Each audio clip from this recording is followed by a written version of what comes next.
My name is Frederick William Reinhardt Jr. Is it a family name? It certainly is. I inherited it from my father. How old are you? 75. Where are you from? Originally from Tiverton, Rhode Island. I was born in Fall River, Massachusetts, which is next community over the state line. My family already was living in Tiverton, and that's where I was raised. How many siblings do you have? None. None?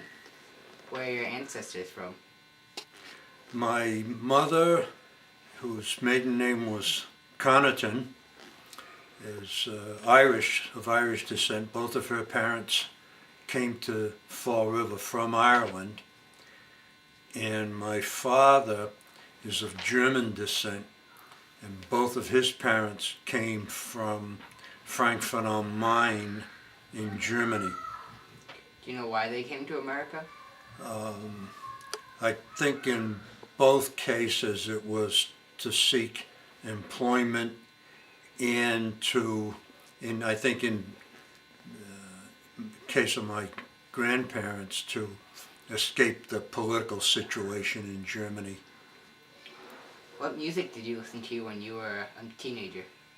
When I started listening to the radio and listening to music was probably when I was in my early teens, and so that would have been in the early 1950s, and that's just when rock and roll was starting to come on the scene. And I used to listen to a radio station in New York City called WINS, and there was a gentleman there named Alan Freed, who was a show promoter, and he saw what was happening with this rock and roll scene and the groups that were producing this music, and he really pushed it on his radio station. So that was my introduction to rock and roll music, was on that radio station. Did your family have any special traditions? Any special what? Traditions? Traditions? No, I don't think so. My father didn't speak German. He did when he was younger, when his mother was alive, but he didn't have any culinary artistry to speak of. And my mother died when I was 14, and so there really wasn't anything along those lines. What was the newest technology you had as a kid?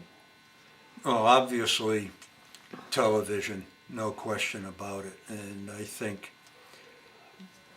with television coming on the scene, that was the door that blew open for the technology explosion that has taken place in the last half of the century. Do you have a memory of a sports moment? No, I was, believe it or not, was not an athlete, not like your father and his brother. And my sole association with sports was being the manager of the cross-country and track and field teams at the University of Rhode Island.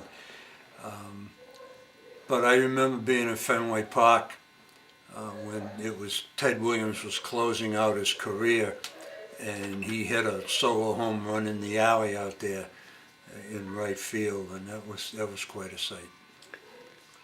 Describe your first Coaching? job. My first job, let's see, because I peddled papers when I was a youngster, and but you have to be 16 to work. So when I turned 16, I started out as a laborer for Leap East Construction Company in Tiverton, was building a lot of houses, and this was in the post-Second World War era, and there was a lot of expansion going on, and people were moving out of the cities into the local rural communities, and Leap East was building houses like crazy, and all the veterans who came home were eligible for special GI loans where they got low rate, and they could afford to buy a house rather than paying rent in the tenements. So that's what I did until I went away to college. Do you have any other memories from World War II? From World War II, not really, other than the usual things you would hear on the news and so forth. Probably have more memories of the hurricane of 1938 than I do of the Second World War. It was a warden. What was school like? Well,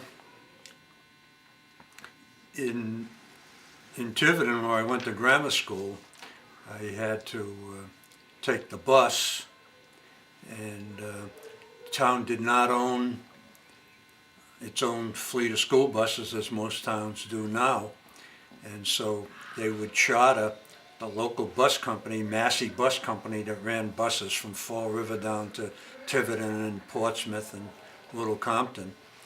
And the one bus that I remember the most was a big box-shaped bus, similar to the way cheese used to come in a wooden box with a sliding top. And we used to call the bus the cheese box. And where I got on was the first stop of the bus going down toward the school. And so my friends and I would get on the bus and we'd make a mad dash for the back seat, because the back of the bus hung out over behind the rear axle. And when the bus went down the hill from Highland Avenue down Lawton Avenue to Fort Barton School, there was a bump in the road where a culvert went underneath it. And when the rear axle hit that, it would force the rear end of the bus up, and everybody would get a bounce out of their seats. So the kids got a big kick out of that. So, and then when I went to high school in Newport, because Tiverton did not have a high school at that time, we used to ride the short line buses into Newport. Okay? Okay. Very Thank you. good.